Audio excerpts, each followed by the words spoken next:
Good evening. 47 dead in Haiti, 100 days into an Ebola outbreak that can still be stopped. A Senate seat in South Carolina goes to a president's choice after her brother dies in office. Some of today's news is what happened. Some is what people are trying to prevent. And some is who moves into the room when someone else leaves it. The Champions League draw has been simulated for the 2026-27 season. 5 Premier League clubs will compete in the league phase of the competition. Arsenal, Liverpool, and Manchester United are among those teams set to take part. The simulation has produced some blockbuster reunions for the English sides. Each club now knows the potential opponents they could face when the tournament begins. The draw format follows UEFA's league phase structure. The other 2 Premier League teams joining the competition have not been specified. The actual draw will determine which European giants the English clubs meet. This gives fans an early glimpse of what the fixture list might look like in 2 years' time. Mirror Football reported this. The United States has sent an agreement to Congress on a civil nuclear energy deal with Saudi Arabia. President Donald Trump says the pact will only go ahead if Saudi Arabia joins the Abraham Accords and recognizes Israel. A U.S. official confirmed that position to Reuters on Tuesday. Senator Chris Van Hollen has accused Trump of profiting from the war on Iran. He called it pure corruption. The Abraham Accords are agreements that normalized relations between Israel and several Arab states. Saudi Arabia has not yet joined them. Middle East Eye reported this. South Carolina Republicans have chosen a political newcomer to run for the Senate seat left vacant by the death of Lindsey Graham. Darline Graham won the party's runoff primary yesterday. She is the late senator's sister. President Donald Trump threw his support behind her campaign. That backing appears to have made the difference in what was a snap primary race. Graham had never run for office before this contest. She will now carry the Republican banner in the general election for her brother's former seat. Politico reported this. A Chinese artist has been sentenced to 3 years in prison for making sculptures that mocked Mao Zedong. Gao Zhen was convicted of slandering one of China's heroes. The trial lasted just 1 day.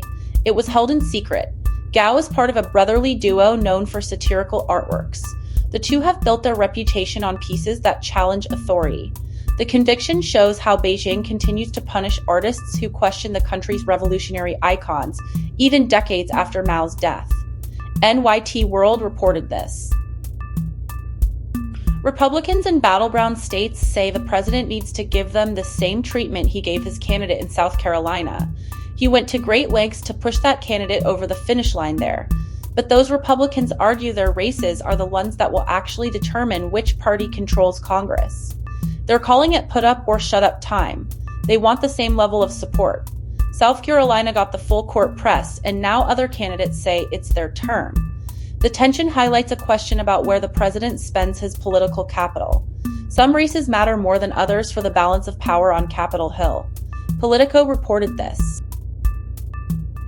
At least 47 people killed in Kenskoff near Port-au-Prince, home satellite. More than 50 taken. The gang leader says he will kill the hostages. Armed men have attacked a community in the hills above Haiti's capital, killing at least 47 people. More than 50 others were kidnapped in the assault on Kenskoff, which had been considered a peaceful area. The gang set homes alight during the weekend attack.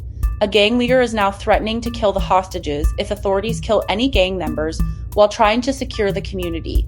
The United Nations confirmed the death toll and the number of people taken. Haiti has been struggling with gang violence for months, with armed groups controlling large parts of Port-au-Prince and surrounding areas. Guardian World reported this. Gangs have attacked a community on the edge of Haiti's capital. At least dozens of people were killed in the violence. The mayor said 25 people died. The United Nations put the number much higher at 47 dead. The attack has raised new fears about what the gangs might do next. The community that was targeted sits in a strategic location just outside the capital. The exact death toll remains unclear, but officials agree the violence marks a significant escalation in gang activity in the area. NYT World reported this. The Premier League's opening weekend has wrapped up. All 20 teams have now played their first match of the new season. The results are in for Arsenal, Liverpool, Manchester United, and the rest of the league. But what do those opening games actually tell us about the months ahead? ESPN Soccer is asking that question. They're taking a look at whether fans should read much into these early performances or whether it's far too soon to draw conclusions. 1 week of football is now complete. The season stretches out ahead. ESPN Soccer reported this. Scientists have found an unusual way to pay for their research into naked mole rats. They've set up accounts on the subscription platform OnlyFans to share videos and photos of the animals. The rodents have attracted paying subscribers who want to watch them. The money goes directly toward funding studies of the creatures. Naked mole rats are valuable to science because they resist cancer and live unusually long lives for their size. Researchers hope understanding them might lead to medical breakthroughs. The scientists say traditional research funding has become harder to secure. Social media platforms offer a new route to raise money while also teaching the public about their work. Nature reported this. The Ebola outbreak in the Democratic Republic of the Congo has now lasted 100 days. It's the deadliest on record. 2 senior health officials have just returned from the affected region. John Kaseya and Tedros Adhanom Ghebreyesus went to the town of Bunia. They met with survivors, health workers, and local leaders from the worst-hit areas. The community representatives had a clear message. They want to be involved in stopping the disease. They say they understand where families go for care and how information spreads in their communities. They also know why people have stopped trusting the response efforts. The 2 officials say Ebola moves through communities, so listening to those communities is essential to halting its spread. Guardian Africa reported this.